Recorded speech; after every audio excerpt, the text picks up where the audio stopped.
Hey guys, how's it going? It's your boy M.K.S here, back with another video. Obviously, this is part two, as the title suggests, of what I would love August as my birth month to stand for. Again, as I mentioned in part one, I hope that's not too narcissistic or whatever word you want to use of me. But yeah, so these are some of the things I want, or I would love August to stand for. I don't know how I'd make that happen, but maybe sharing this idea might help it. You never know.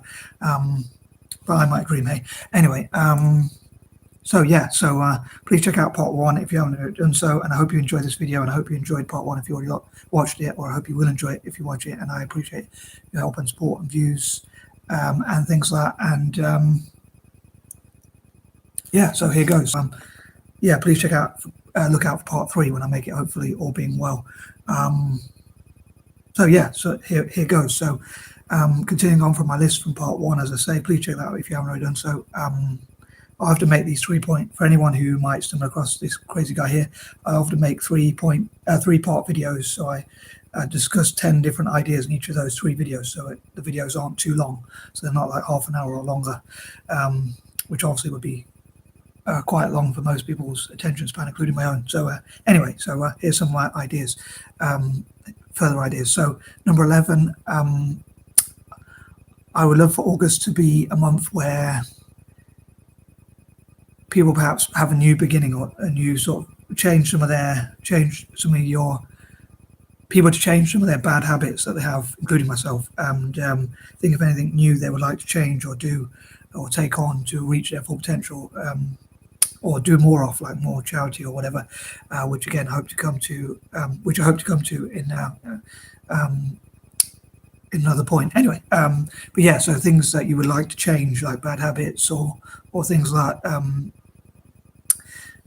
for instance, I have a quite contrarian point of view when it comes to like people who say, "Excuse me, I'm older than you," or "I'm older than you," or "Do what I say," or "Don't answer back." I think that makes older people, dare I say, if I'm honest, I think it makes them a bit lazy. So, in my opinion, so yeah, things like that. Maybe change some of the things that you brought up with in your culture, or habits that you have that you think maybe I could change or improve, or try something new, or try something different. But yeah, so basically a new month to try something new or different things, like giving to charity or whatever if you haven't done so before, or being more proactive or whatever it is.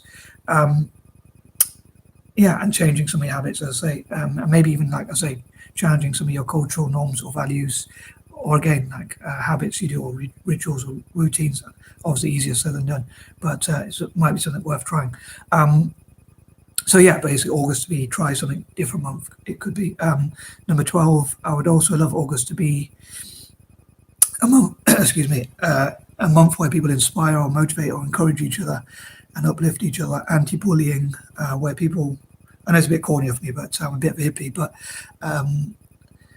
as I mentioned before, like peace and love, but also like encouraging people, motivating and uplifting people, and challenging like bullying, or where people instead of people treating each other badly, maybe people could treat each other better, and that sort of thing.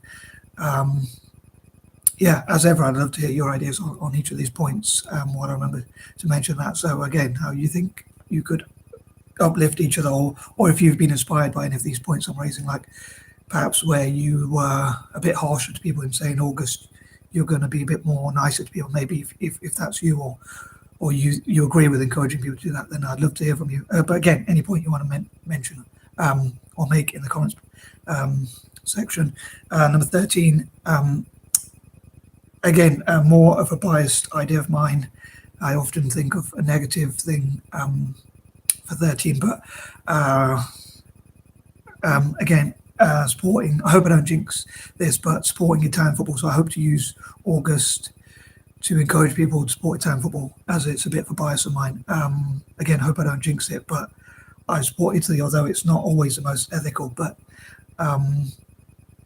yeah, so hopefully people will support Italy on my behalf. Again, I might dream, but anyway, moving on. Number 14, I think it'd be great if people like solve problems, things like global warming or climate change, or natural like work together on scientific projects, especially people, scientists from developing countries in Africa and Asia and places like that, working together to tackle things like global warming or illnesses, diseases, and things like that, and make the world a better place through solving problems. I mentioned about dyslexia in some of my previous videos, and I think a lot of people see dyslexia as just a weakness, but I think one of the strengths of dyslexia, and there are a few, is that we can solve problems quite well, apparently. So yeah, I think that would be something great for people to work on generally.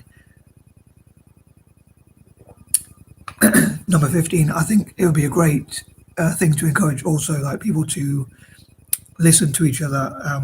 There's a saying I've heard, which I'm sure most people, including myself, could take heed of, which is we have one mouth and two ears, so we should listen more and talk less, let's say.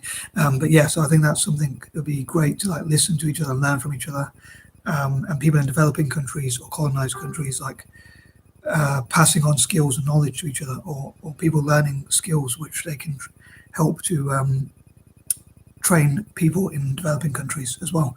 Number 16, again, I think it'd be great if people use their skills and abilities to support people in developing countries or people who are less fortunate than ourselves, as well as communities, as I say, across Africa, excuse me,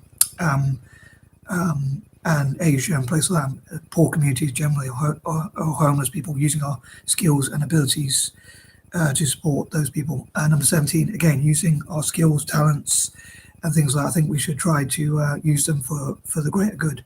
And on that note, number 18, I think August being a month for positivity, encouragement, uplifting each other, positive affirmations, maybe even people saying what they like about each other and uplifting each other. Again, I know that's a bit corny, and I'm a bit of a hippie, but I think that would be pretty cool to make the world a better place, which is one of my main goals in life, for as many people, and again, animals and living things as possible, as I mentioned in part 1. And also, I think having sympathy and empathy for animals and encouraging animal welfare in, again, developing countries like across Africa and Asia and around the world, I think would be a cool thing as well. And number 19, I mentioned what I call the six, which are indigenous people from Africa, Australasia, the Americas, Asia and Ireland, and also generally people from Latin America as well, generally. And I would love to encourage them to network together in August. People from colonized or developing countries, colonized and stroke or developing countries, which is often the same thing, to work together in areas like science, again, tackling global warming or illnesses or diseases and poverty and other negative things like challenging those things. And again, making the world a better place together. And number 20, again, I think as part of that, it would be great if those developing and colonized countries network together, including in training up the youth and giving opportunities in STEM, science, tech, engineering, and maths, for those who might not know what that is. So yeah, to work together on those projects, as well as business and politically working together to support each other and create jobs and opportunities and economic growth in those countries. And dare I say, people of colour working together as well. And on that note, I am out. Peace and love.